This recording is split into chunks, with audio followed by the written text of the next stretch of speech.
Sure, a couple of questions for Mr. Kennedy there. Did you ever have a chance to talk?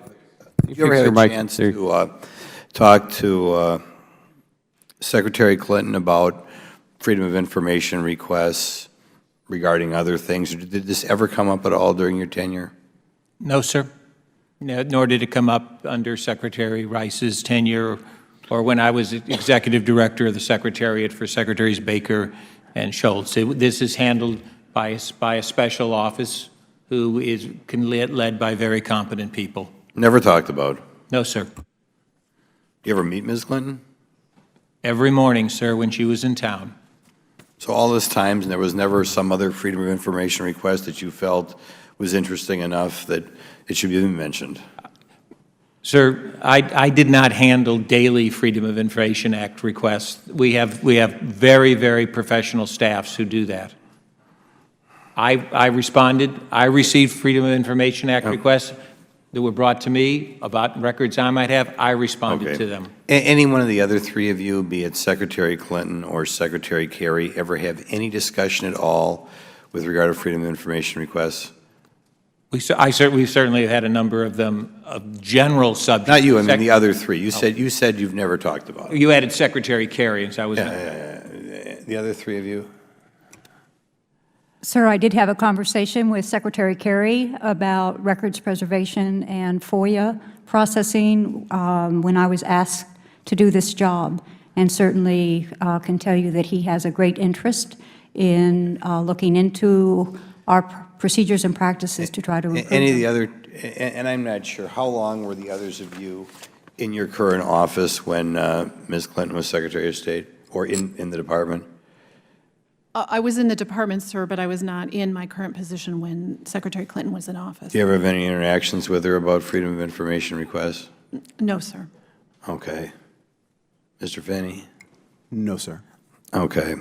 In Ms. Lang's, and this is for Mr. Kennedy again, in Ms. Lang's deposition, she states the only way that State would have known if Secretary Clinton or Ms. Abadan turned over emails responsive to the request would be their statements on the topic. Is that true? You're kind of just at the mercy of her own statements as to whether everything was turned over? Currently, sir, there's three kinds of records in the State Department. There are what we call paper records, memorandums. There are telegraphic records, and there are email records.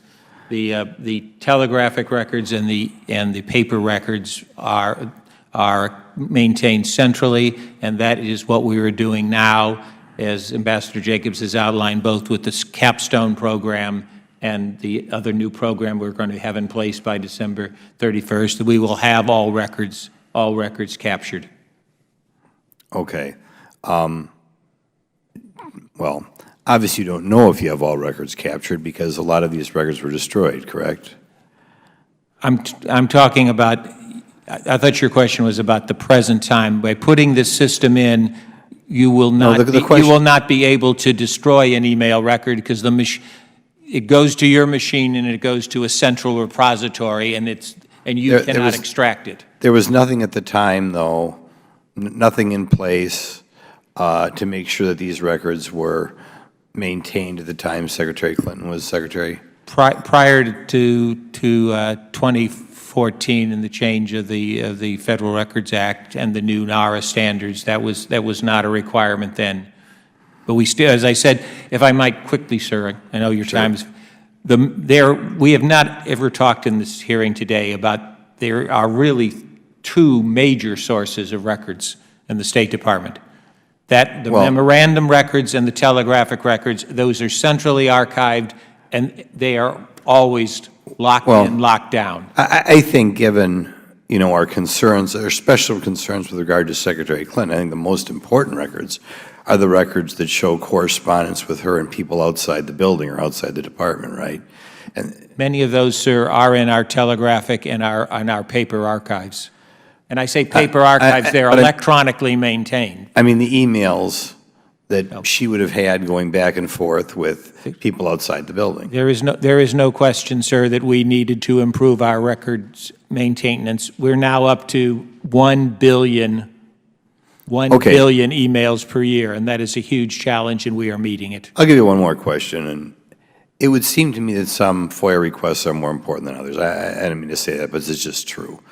And obviously, when it deals with the secretary themselves, and particularly a secretary who, it turns out, had such huge financial dealings or financial dealings that concern her and her immediate family, don't you feel that maybe in responding to these requests, you ought to make sure that requests directly affecting the secretary should bubble to the top?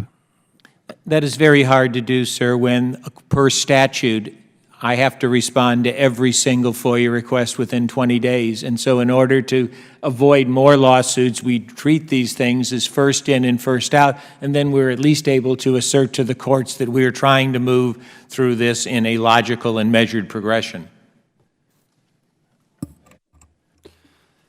Thank you.